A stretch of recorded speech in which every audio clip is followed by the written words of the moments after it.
इसी कड़ी में रूस ने बांग्लादेश से $630 मिलियन की बकाया राशि और ब्याज के भुगतान की मांग की है, जो एक महत्वपूर्ण घटना के रूप में उभर कर सामने आई। भारत और रूस के ऐतिहासिक रूप से मजबूत संबंधों के मद्देनजर रूस अब बांग्लादेश की वित्तीय जिम्मेदारियों पर सख्ती दिखा रहा। ये स्पष्ट संकेत है कि जो भारत का सगा नहीं वो रूस का कैसे होगा। आप लोगों ने बहुत पसंद किया, जिसमें हमने बात की थी कि भारत के बाद अब रशिया ने भी बांग्लादेश को कंगला देश बनाने की कसम खा रखी है। आज की ताजा तरीन खबर ये है कि रशिया ने सिर्फ लोन नहीं मांगा, लोन के साथ इंटरेस्ट भी मांगा है। पहला इनका इंटरेस्ट बनता है 5,300 करोड़, जो कि अगले महीने में 6,700 करोड़ तक जा पहुंचेगा।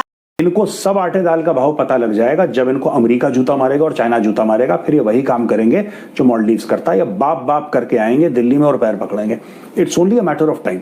अब वो अपने कर्जे भी देगा उस मुल्क के बीच में, और हो सकता है आने वाले टाइमों में बांग्लादेश इस लेवल पे आ जाए कि इनके हाथ में भी कटोरा हो और ये पूरी दुनिया से भीख मांग रहे। अल्लाह ना करे ऐसा हो।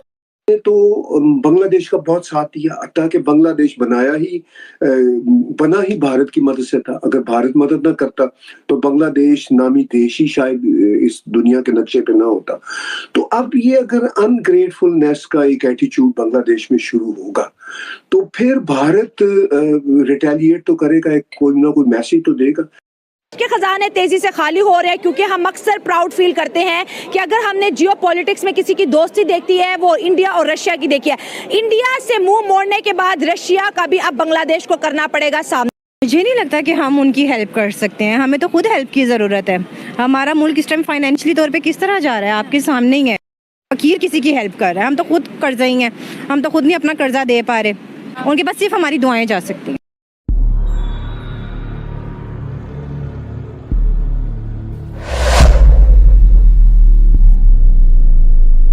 बांग्लादेश के इस वक्त किस्मत के सितारे उल्टी दशा के अंदर घूम रहे हैं और पड़ोसी मुल्क भारत भी बड़े से बड़ा हथौड़ा जो है बांग्लादेश के सर पर मारता हुआ दिखाई दे रहा है। कल का प्रोग्राम आप लोगों ने बहुत पसंद किया, जिसमें हमने बात की थी कि भारत के बाद अब रशिया ने भी बांग्लादेश को कंगला देश बनाने की कसम खा रखी है। आज की ताजा तरीन खबर यह है कि रशिया ने सिर्फ लोन नहीं मांगा, लोन के साथ इंटरेस्ट भी मांगा है। पहला इनका इंटरेस्ट बनता है 5,300 करोड़, जो कि अगले महीने में 6,700 करोड़ तक जा पहुंचेगा। बांग्लादेश के खजाने तेजी से खाली हो रहे हैं, क्योंकि हम अक्सर प्राउड फील करते हैं कि अगर हमने जियो पॉलिटिक्स में किसी की दोस्ती देखती है वो इंडिया और रशिया की देखी है। इंडिया से मुंह मोड़ने के बाद रशिया का भी अब बांग्लादेश को करना पड़ेगा सामना। और क्या बांग्लादेश पाकिस्तान के साथ दोस्ती करके इंडिया और रशिया की दुश्मनी को मोल ले पाएगा? क्या इंडिया बांग्लादेश को माफ करेगा जिस तरह से मालदीव को किया, या फिर बांग्लादेश दोबारा से पाकिस्तान के साथ मिल जाएगा? लेकिन इस मिलने के लिए बांग्लादेश को क्या इंडिया से हाथ धोना पड़ेगा? सो आवाम की तरफ बढ़ते हैं और जानते हैं उनकी जबरदस्ती कि कुछ भी है, लेकिन उन्होंने यूनिटी दिखाई है। सही हो गया, सब एक हुए हैं। ये कौम होती है। वो तो हो गए, लेकिन अब इंडिया भी तो हाथ हटा रहे ना। बांग्लादेश को बनाने वाला इंडिया, बांग्लादेश को चलाने वाला इंडिया, उनको फ्री वीजे दे रहा है, उनको अच्छी फैसिलिटी दे रहा है, हर चीज, क्योंकि मोदी साहब और शेख हसीना की बड़ी दोस्ती थी। अब इंडिया कह रहे कि आपने एंटी इंडिया के नारे लगाए, अब आपके ऊपर वो जो दया था वो खत्म होगी।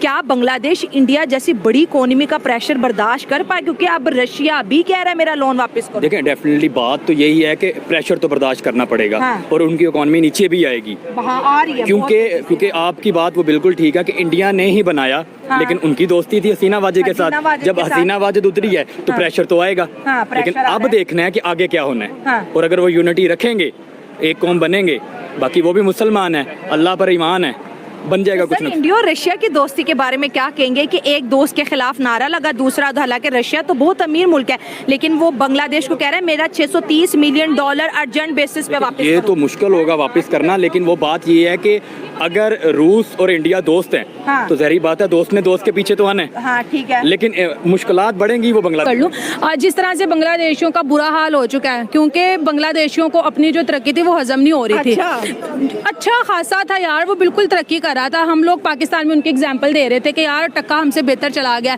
देखो उनके जो प्राइम मिनिस्टर हैं शेख हसीना, बेचारे को नजर ही लगा दी हमने। सुनो तो सही कि वहाँ के जो प्राइम मिनिस्टर है वो अपनी कंट्री को बहुत अच्छा लेके जा रहे हैं, और इंडिया के साथ उनके रिलेशन बहुत ज्यादा बेस्ट थे। लेकिन जिस तरह से उन्होंने इंडियंस के साथ बुरा सलूक किया और जिस तरह से उनको मारा पीटा, टोटली एंटी इंडियन हो गए। Still Mohammad Yunus anti Indian ही है जनाब। और अभी जिस तरह से रशिया ने उनसे कर्ज मांगा है कि जो आपको हमने दिया था वापस दिया जाए, मुझे इसकी मेन रीजन ये लगता है कि इंडिया और रशिया आपस में तुम्हें पता बहुत अच्छे फ्रेंड ठीक है है।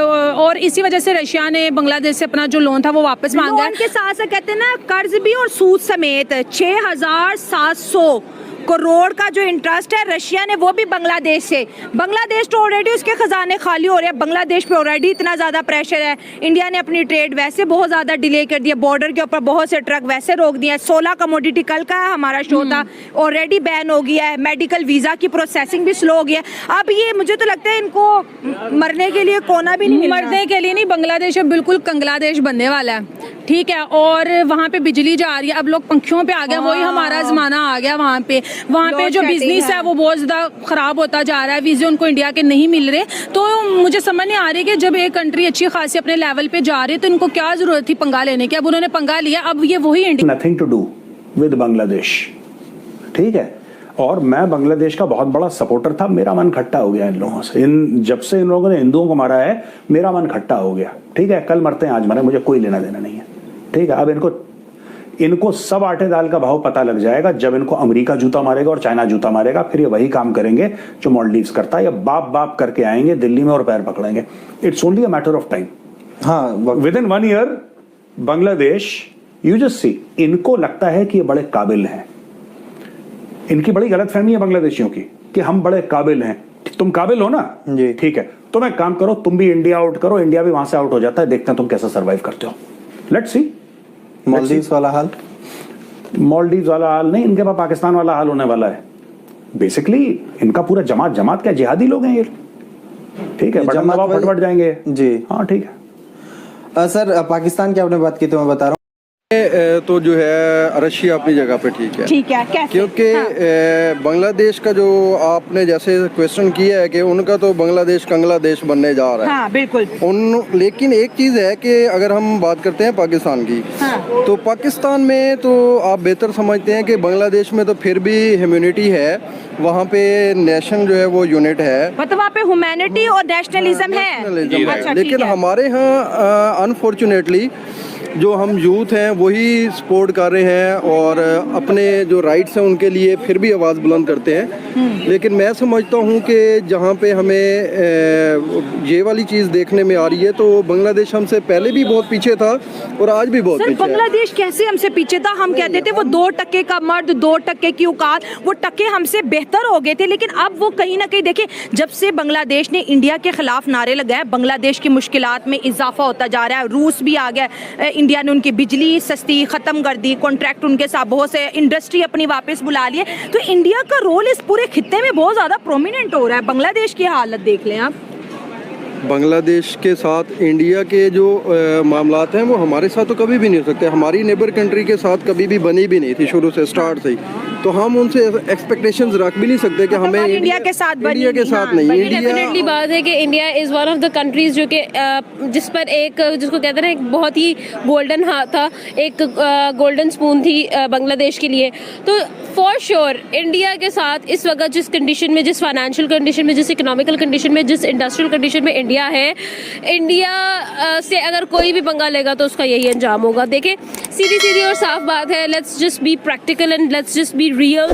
तो इंडिया ने इस वक्त जिस तरह से ग्रूम कर लिया और जिस तरह से अपनी पूरी इंटरनेशनल वर्ल्ड के अंदर एक हिसार बिठा दिया अपना, जिसके अंदर पंजे गाड़ दिए। तो क्या बांग्लादेश को नहीं पता कि इंडिया से पंगा लेना महंगा पड़ेगा? देखिए, यही चीज़ है ना कि हम लोग जो है ना, when sentiments come to the international relations, तो इसी तरह के हाल होते हैं। हम लोगों को ऑलरेडी आइडिया था कि देखिए, जब ये सारी जो सिचुएशंस हुई, प्रोटेस्ट की सिचुएशंस हुई बांग्लादेश के अंदर, बहुत सारी हम लोगों ने फसादात देखे, तो इंडिया वाज द वन जिसको आइडिया हुआ कि भाई अभी दिस इज द पोजीशन जब हम लोगों को इंडिया, देखिए इंडिया कभी भी, आप हिस्ट्री को जो है ना वो खंगाल के देख रहे हैं, इंडिया कभी भी किसी ऐसी कंट्री के साथ रिलेशन नहीं कंटिन्यू करता जिस कंट्री के अंदर उनको डेमोक्रेसी ना, एग्जैक्टली जिस कंट्री के अंदर उनको जो है वो रूल्स एंड ऑर्डर्स की जो है वो एक, वो कहते हैं ना, जिसको नजर ना आ रही हो तो वो इंडिया खुद पीछे कदम उठा लेता है। यही वजह है आज तक इंडिया और पाकिस्तान